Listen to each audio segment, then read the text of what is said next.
Assalamualaikum warahmatullahi wabarakatuh. Sahabat-sahabat yang dirahmati Allah. Kali ini, kita akan membahas sebuah kisah pahit yang melibatkan seorang pemuda Palestina, Nabil Khabia. Kisah dramatis ini mencuat ke permukaan minggu lalu, ketika Nabil mempertahankan dirinya selama 6 jam melawan ratusan tentara Zionis di tepi barat. Pertempuran heroik ini terjadi di perkampungan Abu Dis, menyaksikan Nabil melawan hampir 150 anggota Angkatan Pertahanan Israel dan polisi perbatasan. Nabil, yang baru saja dibebaskan dari penjara sebulan sebelumnya, menemui nasib tragis setelah dijebloskan kembali ke dalam penjara oleh pihak berwenang Israel. Tindakan ini dilakukan setelah Nabil melancarkan panggilan jihad ketika rumahnya dikepung pasukan Israel. Kekuatan Israel yang canggih tak dapat menandingi keberanian Nabil. Meskipun akhirnya tertangkap, Nabil menghadapi lebih dari sekadar penangkapan dan penahanan. Rumahnya dihancurkan oleh pasukan Israel setelah pembunuhan Nabil. Langkah kontroversial Israel ini untuk menyekat jenazah warga Palestina yang tewas sering digunakan sebagai alat tekanan dalam rundingan pertukaran tawanan atau mayat warga Israel. Kisah heroik Nabil Khabia ini mendapat perhatian luas setelah direkam oleh penduduk setempat dan diunggah ke media sosial. Reaksi masyarakat internasional pun bermunculan terkait isu konflik di wilayah tersebut. Ini membuktikan seberapa garangnya mujahidin, yang meskipun masih muda, mampu bertahan selama 6 jam melawan 150 anggota pasukan Israel.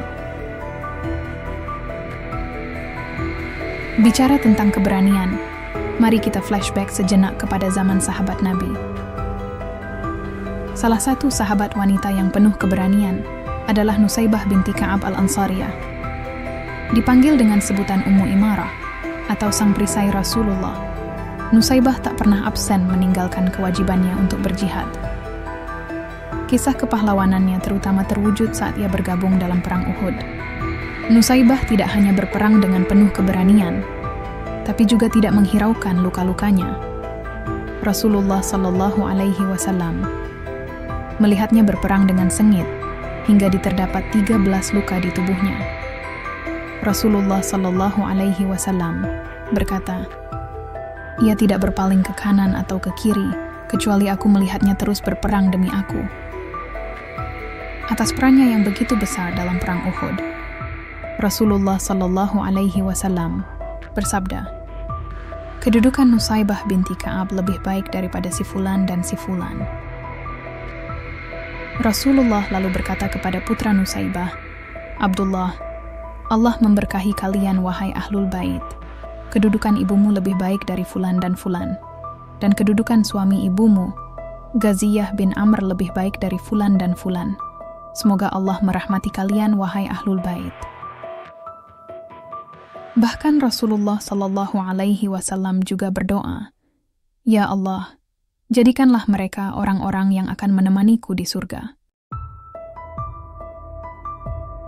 Kemudian ada kisah heroik Ali bin Abi Thalib dalam peristiwa merobohkan benteng Khaybar menjadi momen epik dalam sejarah perjuangan Islam. Dengan keberanian luar biasa, Ali memimpin 1.600 pasukan Muslim dalam serangan terhadap benteng yang kuat tersebut. Sebelumnya, umat Muslim menghadapi kesulitan besar dalam menaklukkan 2 benteng yang menjadi tempat berkumpulnya kaum Yahudi yang keras kepala dan melakukan perlawanan sengit terhadap kaum Muslimin, menggunakan segala cara termasuk anak panah. Rasulullah kemudian mengambil keputusan untuk mengirim Abu Bakar memimpin sebagian pasukan Islam dalam upaya merebut kedua benteng tersebut. Sayangnya, dalam pertempuran ini, Abu Bakar mengalami kekalahan. Dalam usaha berikutnya, Nabi Muhammad mengutus Umar bin Khattab untuk memimpin pasukan Islam. Namun hasilnya masih tetap sama, dan kaum muslimin menghadapi kekalahan lagi. Kondisi ini membuat kaum Yahudi semakin berani untuk mengolok-olok kekalahan yang dialami oleh pasukan muslimin. Meskipun 2 tokoh besar Islam, Abu Bakar dan Umar bin Khattab, telah berusaha memimpin dengan gigih, tetapi pertempuran tersebut menjadi pembelajaran berharga bagi umat Islam untuk terus memperkuat persatuan dan memperbaiki strategi dalam menghadapi tantangan besar.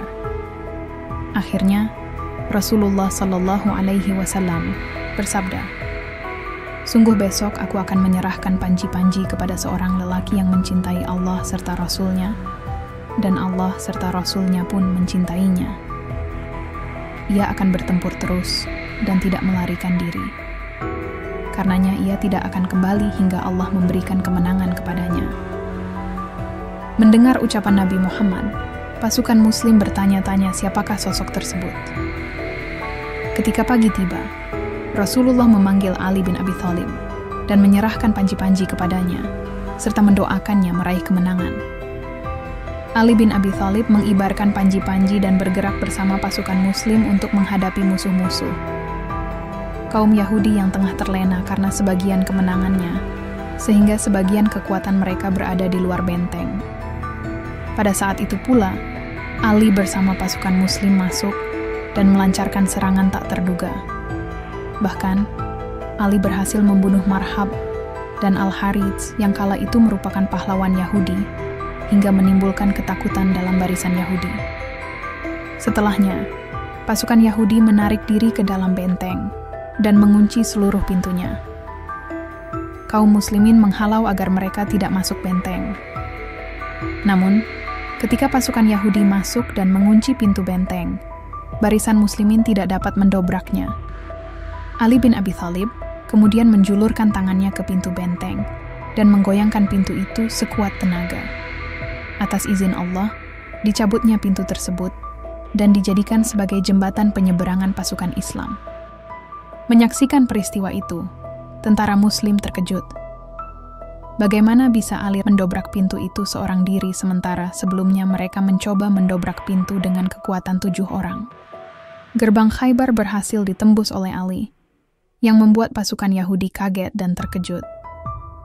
Meskipun sebelumnya pasukan Muslim mengalami kekalahan, namun dengan Ali di depan barisan setelah diberikan panji-panji oleh Rasulullah, mereka mampu meraih kemenangan gemilang. Keberhasilan Ali bin Abi Thalib dalam meruntuhkan benteng Khaybar membuktikan kehebatannya sebagai seorang pejuang dan panglima perang. Momen ini menunjukkan betapa pentingnya kepemimpinan yang kuat dalam menghadapi tantangan berat. Rasulullah melihat potensi dan keberanian Ali, dan dengan memberikan panji-panji, beliau memotivasi pasukan Muslim untuk bangkit dari kekalahan sebelumnya dan meraih kemenangan yang membanggakan.